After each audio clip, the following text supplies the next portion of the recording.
أعوذ بالله من الشيطان الرجيم بسم الله الرحمن الرحيم وما أمروا إلا ليعبدوا الله مخلصين له الدين حنفاء ويقيموا الصلاة ويؤتوا الزكاة وذلك دين القيمة. അസ്സലാമു അലൈക്കും വറഹ്മത്തുള്ളാഹി വബറകാതുഹു. സൂറ അൽ ബയ്യിന 6-ാം വചനമാണ് ഓതിക്കേൾപ്പിക്കപ്പെട്ടത്. അതിൻ്റെ അർത്ഥം ഇപ്രകാരമാണ്: അനുസരണത്തിൽ അള്ളാഹുവിനോട് ആത്മാർത്ഥത പുലർത്തുന്നവരും ഏകാഗ്ര മാനസനുമായി അള്ളാഹുവിനെ ആരാധിക്കുവാനും നമസ്കാരം നിലനിർത്തുവാനും സക്കാത്ത് കൊടുക്കുവാനും വേണ്ടിയല്ലാതെ അവരോട് ആജ്ഞാപിക്കപ്പെട്ടിരുന്നില്ല. അതത്രേ ശാശ്വത സത്യത്തിൽ അധിഷ്ഠിത മതം. ഈ ആയത്തിൻ്റെ തഫ്സീർ ഹസ്രത്ത് മുസ്ലിം മൗദ് റളിയല്ലാഹു അൻഹുവിൻ്റെ തഫ്സീർ കബീറിൽ നിന്നും നൽകി വരികയാണ്. കഴിഞ്ഞ ദർസിൽ ഇഖാമത്ത് സ്വലാത്ത് എന്നതിൻ്റെ ഒരർത്ഥം പറയുകയുണ്ടായി.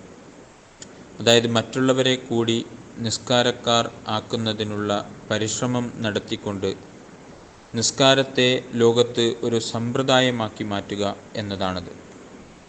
ഇനി ഇഖാമത്ത് സ്വലാത്ത് എന്നതിൻ്റെ ഇവിടെ യോജിക്കുന്ന രണ്ടാമത്തെ അർത്ഥം നിങ്ങൾ ജമാഅത്തായി നിസ്കരിക്കുക എന്നതാണ്. അതായത് കേവലം ഇബാദത്ത് ചെയ്യുന്നതിനുള്ള കൽപ്പനയല്ല നാം നൽകുന്നത്, മറിച്ച് ജമാഅത്തോടുകൂടി ഇബാദത്ത് ചെയ്യുക എന്ന കൽപ്പനയാണ് നൽകുന്നത്.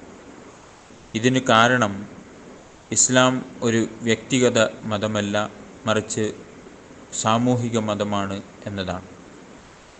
ഇതര മതങ്ങൾ എടുക്കുകയാണെങ്കിൽ അവിടെ വ്യക്തിഗത ഇബാദത്തുകൾക്ക് വളരെ പ്രാധാന്യമുള്ളതായി കാണാൻ സാധിക്കും. അത്തരക്കാരെ വളരെ വലിയ ആരാധകനും പരിശുദ്ധനും ജ്ഞാനിയും സന്യാസിയുമൊക്കെയായി കണക്കാക്കുന്നു. അവർക്ക് ദൈവീക സാമീപ്യം കരസ്ഥമായതായി മനസ്സിലാക്കുന്നു. എന്നാൽ ഇസ്ലാമിൽ നേരെ തിരിച്ചാണ്.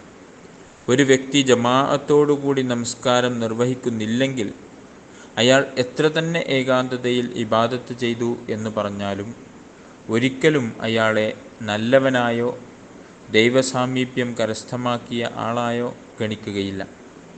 അയാൾക്ക് സമൂഹത്തിൽ യാതൊരു സ്ഥാനവും ഉണ്ടാവുകയില്ല.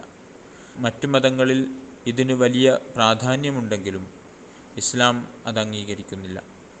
ഒരു വ്യക്തി 40 വർഷത്തോളം ഗുഹയിൽ ആരാധനയിലായിരുന്നു എന്ന് പറഞ്ഞുകൊണ്ട് ആളുകൾക്കിടയിൽ എത്തിയാൽ ഇതര മതസ്ഥർ അയാളിലേക്ക് കൂട്ടം കൂട്ടമായി ഓടിയടുക്കും. തങ്ങളുടെ ആഗ്രഹപൂർത്തീകരണത്തിനുള്ള മാർഗമായി ഇയാളെ മനസ്സിലാക്കുകയും അയാളുടെ മുന്നിൽ കുമ്പിടുകയും ചെയ്യും. കാരണം 40 വർഷമായി ഭൗതിക സുഖാഡംബരങ്ങളെ ത്യജിച്ചുകൊണ്ട് ഗുഹയിൽ ദൈവാരാധനയിൽ മുഴുകിയ വ്യക്തിയാണ് എന്നവർ മനസ്സിലാക്കുന്നു. എന്നാൽ ഇസ്ലാമിൽ അത്തരക്കാരെ ദൈവത്തിൽ നിന്നും അകന്ന വ്യക്തിയായിട്ടാണ് മനസ്സിലാക്കുക. ആരാണോ സമൂഹത്തിൽ നിന്നും സ്വയം അകന്നു നിൽക്കുന്നത്, സാമൂഹിക നന്മയ്ക്ക് വേണ്ടി അതിൻ്റെ പുരോഗതിക്ക് വേണ്ടി ചിന്തിക്കുകയോ പ്രവർത്തിക്കുകയോ ചെയ്യാത്തത്, അത്തരക്കാർ ദൈവീക വീക്ഷണത്തിൽ വളരെ വലിയ ശിക്ഷക്കർഹരാണ്. അതായത് ഇസ്ലാമിൽ യുഖീമുസ്സലാത്ത് എന്ന് കൽപ്പിച്ചുകൊണ്ട് കേവലം നിസ്കരിക്കുവാൻ അല്ല പറയുന്നത്, മറിച്ച് ആളുകൾക്കിടയിൽ ആളുകളോടൊപ്പം നിന്നുകൊണ്ട് നമസ്കരിക്കുക എന്നാണ്. അതിലൂടെ കേവലം സ്വന്തം അവസ്ഥ മെച്ചപ്പെടുത്തുകയല്ല, അതിലുപരി മുഴുവൻ സമൂഹത്തിൻ്റെയും അവസ്ഥ മെച്ചപ്പെടുത്തുവാനും സഹായിക്കുവാനും ആത്മീയതയെ ഉയർത്തുവാനും ശ്രമിക്കേണ്ടതുണ്ട്. എപ്പോഴും തന്നെ ഊർജ്ജസ്വലനായ കാവൽക്കാരനെ പോലെ സ്വഭാവ ഗുണങ്ങളെയും ആത്മീയതയെയും സംരക്ഷിച്ചു നിർത്തേണ്ടത് ഓരോ മുസ്ലിമിനും അനിവാര്യമാണ്.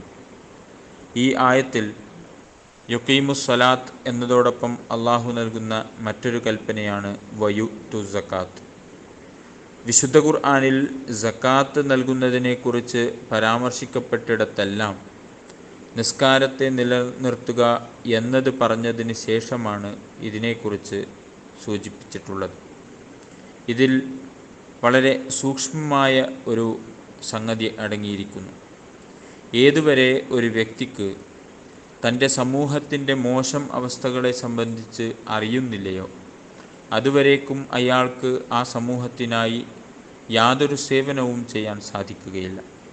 ഒരാൾ ദീർഘകാലം ഒരു പർവ്വതത്തിലിരുന്ന് സുബ്ഹാനല്ലാഹ് എന്ന് ചൊല്ലിക്കൊണ്ടിരിക്കുകയാണെങ്കിൽ എത്ര ആളുകൾ തൻ്റെ നാട്ടിൽ വിശന്നിരിക്കുന്നു, എത്ര പേർ ദരിദ്രരായിട്ടുണ്ട്, എത്ര പേർക്കാണ് ദൈനംദിന ജീവിതത്തിൽ ബുദ്ധിമുട്ടുകൾ ഉണ്ടാകുന്നത് എന്നെല്ലാം അറിയാൻ സാധിക്കുകയില്ല. അറിയുകയില്ലെങ്കിൽ പിന്നെ ആ സമൂഹത്തിന് വേണ്ടി ഒരു കാര്യവും ചെയ്യാനും സാധിക്കുകയില്ല. നിരാലംബരുടെയും അധസ്ഥിതരുടെയും കാര്യത്തിൽ എന്തെങ്കിലും അഭിവൃദ്ധി കൊണ്ടുവരാൻ ഒരാൾ ആഗ്രഹിക്കുന്നുണ്ടെങ്കിൽ അവരുടെ അവസ്ഥകളെ സംബന്ധിച്ച് യഥാവിധം മനസ്സിലാക്കുക എന്നത് നിർബന്ധമാണ്. പള്ളിയിൽ ജമാഅത്തായ നമസ്കാരത്തിന് അള്ളാഹു കൽപ്പന നൽകിയിരിക്കുന്നത് ഇത്തരമൊരു അനിവാര്യതയെ മനസ്സിലാക്കുന്നതിനായിട്ടുകൂടിയാണ്. പള്ളിയിൽ വരുമ്പോൾ അവിടെ പ്രയാസങ്ങൾ അനുഭവിക്കുന്നവരെ കാണുവാനും അവരോട് കാര്യങ്ങൾ അന്വേഷിക്കുവാനും അവർക്ക് വേണ്ടി വല്ലതും ചെയ്തു കൊടുക്കുവാനും സാധിക്കും.